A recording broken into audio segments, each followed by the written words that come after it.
So we have understood now three things about momentum. First thing was the magnitude of total final momentum is equal to the total initial momentum. Final momentum is the one which happens at the end. Okay. And initial is one which is in the beginning. So suppose that the mass has a mass of object A is m1 and has the initial velocity u1. Then what will be the momentum? It will be, what is the formula for momentum? M into u. So that is the initial momentum. और बाद में जब होगा that is m into v. So that will be the final momentum. So if F is the force that acts on the object, then F2 will be equal to F1. तो फिर वो पूरे formulas की वजह से हमें finally ये statement मिला है कि magnitude of the total final momentum is always equal to the magnitude of total initial momentum. और सेकंड स्टेटमेंट हमें क्या मिला है कि there is no external force acting on it. Then on the two interacting objects, their total momentum will remain constant. It will not change. And third statement हमारा क्या मिला है? When two objects collide, the total momentum before collision is equal to the total momentum after collision. ठीक है? In one object maybe it will decrease, one object maybe it will increase. So total will remain the same.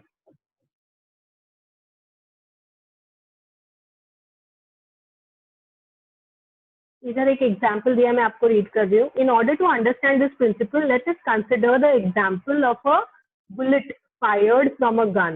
When a bullet of mass m1 is fired from a gun of mass m2, its velocity becomes v1 and its momentum becomes m1 v1.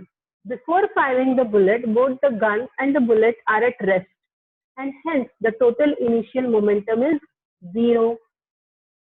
According to the above law, which is the above law? The law of conservation of momentum, the total final momentum also has to be 0. Right? Thus, the forward moving bullet causes the gun to move backwards after firing. This backward movement of the gun is called as its recoil. The velocity of recoil v2 is such that m1 v1 plus m2 v2 is equal to 0. और v2 should be such that minus m1 upon m2 into v1. अगर आपने ध्यान दिया होगा तो आपको ये समझ में आ गया होगा एग्जाम्पल कि अगर आप फायर करते हो गन तो बुलेट आगे जाती है लेकिन जो गन है वो थोड़ा पीछे आती है. तो this way it is balancing it. तो इनिशियली दोनों भी रेस्ट पे थे और जब मूवमेंट हुआ तो एक आगे गया एक पीछे गया. That's how it has balance. Okay, उतनी ही जोर से उस पर भी ट्रिगर होता है गन पर भी जितना कि बुलेट पर होता है. ओके, तो your momentum will remain same. 0 था इनिशियल, फाइनल भी 0 होगा. तो हर एक केस में ऐसा ही कुछ होता ही है. आपने ये तो मतलब आपने खुद भी एक्सपीरियंस किया होगा. आपने वो देखा है ऐसे what do you call it, Afan, you know the name, वो ऐसे पकड़ के वो बॉयज ऐसे फेंकते हैं. Beyblade.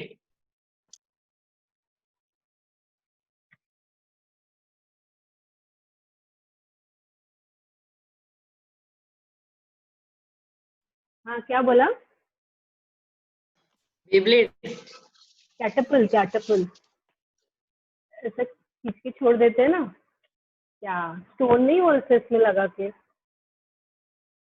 नहीं, यू आस्क योर पेरेंट तो दे विल टेल यू. कैटरपिल देता है तो वो ऐसे खींच के छोड़ दो, सामने वाले को लगता है तो वो पीछे जितने जोर से खींचोगे उतने जोर से स्टोन आगे जाएगा ना, वैसे. और स्विंग भी आप जितने जोर से पीछे खींचोगे उतने जोर से आगे जाएगी. तो इट विल, अगर पीछे गए तो क्या पीछे ही रहेगी क्या? नहीं, it will go in front also ना, like that. So it is going to balance आगे पीछे जैसे. ठीक है, so that is called as recoil. अच्छा, इसी तरह से बहुत सारे एग्जाम्पल्स हम सोच सकते हैं. अभी जैसे हमें समझ में आ गया तो ये एग्जाम्पल आगे येलो बॉक्स में भी आपके बुक में दिए हैं कि as the mass of the gun is much higher than the mass of the bullet, the velocity of the gun is much smaller than the velocity of the bullet. आप बोलोगे कि बुलेट तो कितने दूर चला गई, गन इतने दूर थोड़ी पीछे चला गई, ऐसे भी बोलोगे ना.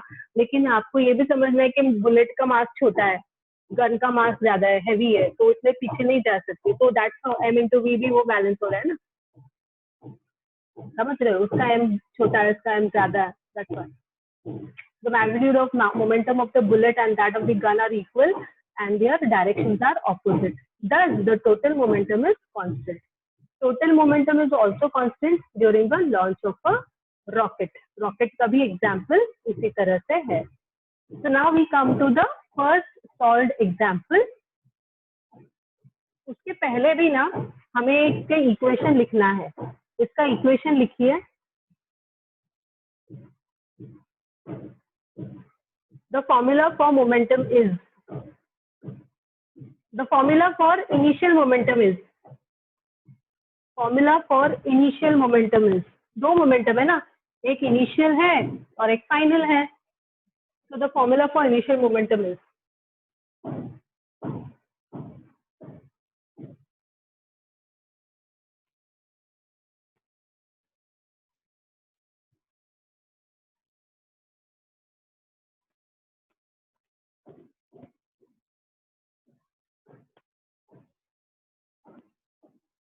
m and u, या m1 लिख सकते हो, whatever.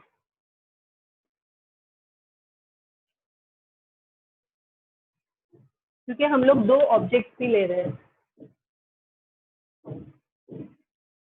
Let the objects be A and B. For A, it is m1 u1. For B, it is m2 u2. Final momentum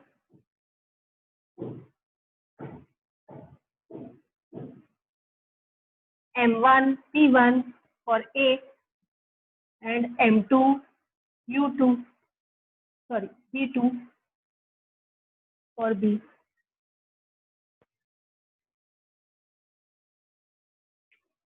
V है, हाँ बेटा, ये दिख रहा है V.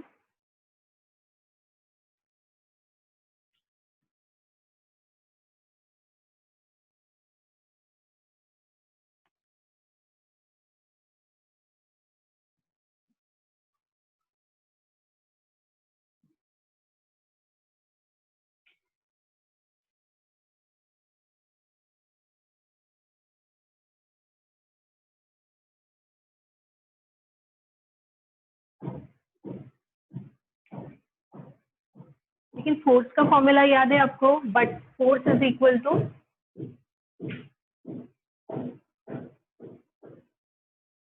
मास इनटू एक्सेलरेशन. ये हो गए हमारे फर्स्ट इक्वेशन, ये हो गए हमारे सेकंड इक्वेशन, ये हो गया हमारा third equation.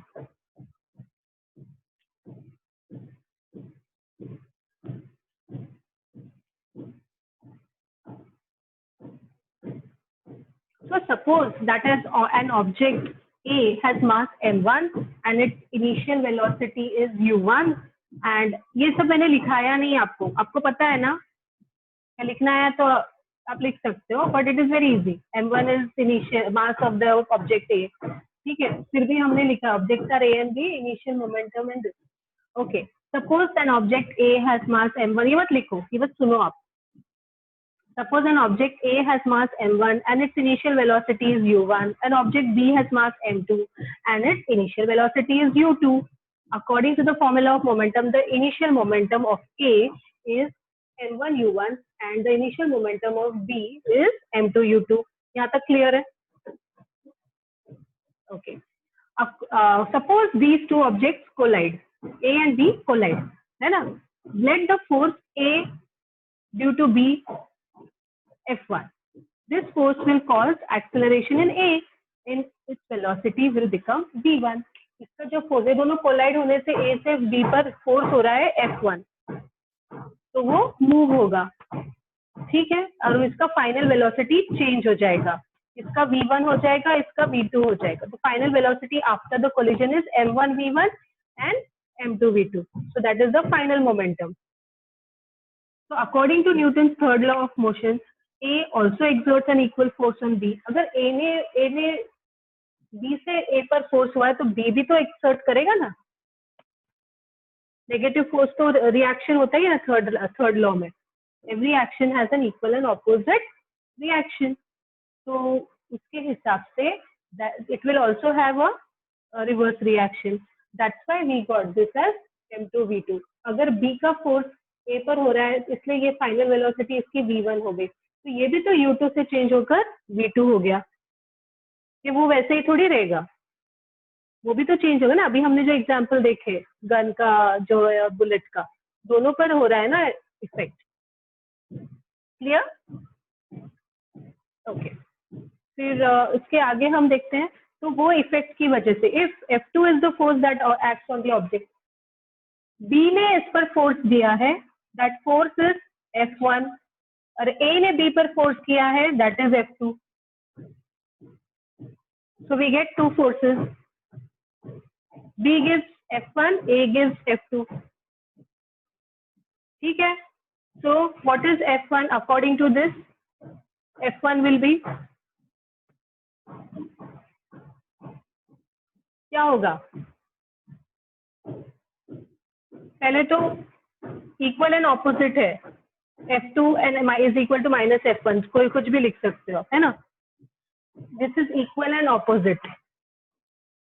That's why both the forces will be in this way. ठीक है.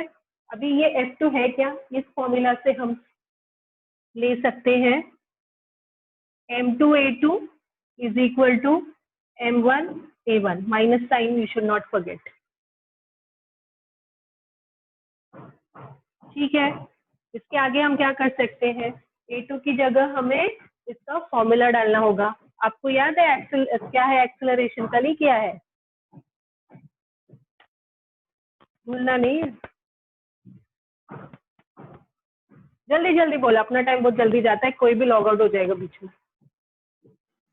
V minus U upon T. Correct. देख सकते हो पीछे, नो प्रॉब्लम. देख के भी बोल सकते हो, बिना देख के भी बोल सकते हो. तो इसमें क्या लिखूं?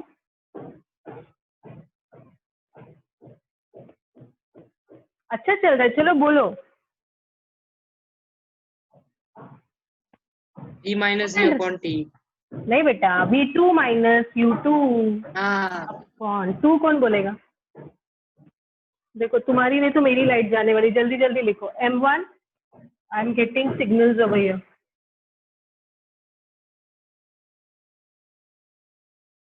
ठीक है. ये ब्रैकेट है, दिख रहा है? हाँ, ये सब लिख लो जल्दी जल्दी.